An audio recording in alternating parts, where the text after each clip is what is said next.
De maneira nossa comentava o rato passar a taxa de renda na vigor pro mês de dezembro, esta já na último. E isso significa que o ribatur compra de produto ou serviço vai ser paga 1% extra no imposto aqui, destinado completamente para a ZVI. A instância enfatiza a importância para não prosseguir conta com boa entrada de governo para manter o seguro médico general aqui.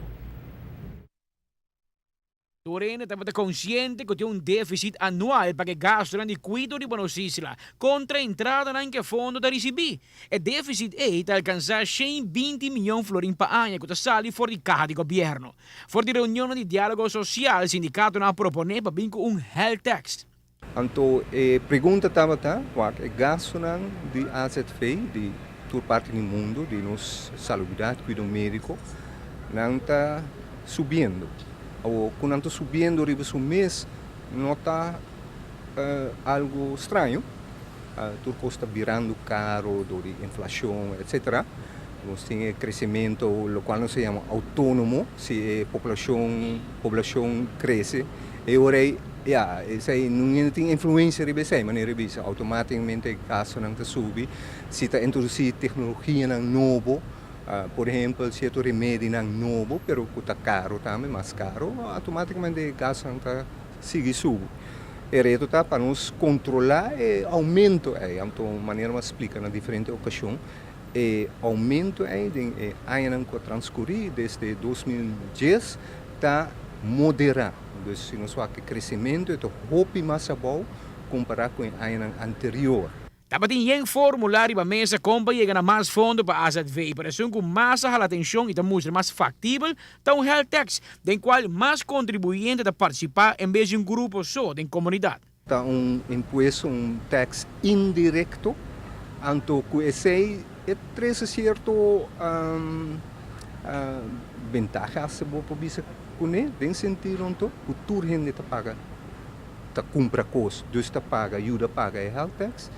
Também que está trabalhando para maneira bisa que torna challenge para o buscar prima de AZV se canal, para o bes não tudo assim aangifte of kiko, pero que o health tax tour gente está paga esse, hasta turista.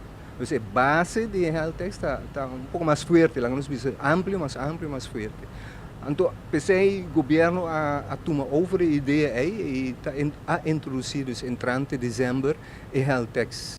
A AZV quer bater de consciente que imposto aqui não bem adicional ribe presupuesto de AZV, sino que ele reemplaza parte de lo que o governo está pagando agora. A diferença é a entrada no porta mais duradouro e sostenível. Den financiamento de AZV havia pouco cambio, verschuiving maneira de holandês. Botar que se até dezembro, o financiamento estava vooral door die landsbijdrage voor de cada governo é prima, agora vem outra fonte acerca. Kutaha que outra fonte não, dus landsbijdrage prima, pobai mais tranquilo, mais pouco, se não mais wordt aumentar mais. Dus essa é a sucedendo. Ainda assim que o AZV lo vai mais plata, pero com a introdução de health tax, inteiro sistema e financiamento do sistema também mais duradouro, lá nos bisa assim. Isso aí algo que é importante para nós antecipar, nós premiar, que tem anos dilante, tem planos por exemplo, nós vai renovar nosso hospital, nós vai desenvolver centro para malesa de voo na IMSAN, nós vai desenvolver também na IMSAN radioterapia, assim nós temos amplia quantidade de estudos de diálise. Amita Patrick Pascal, para ATV, Canal G5. A ZV premiará com a entrada na health tax lota mais ou menos 60 milhões de florins por ano. Consequentemente, o governo lo contribui com menos fundo para ano e lo aloca imposto aqui, fornecia diretamente para a ZV.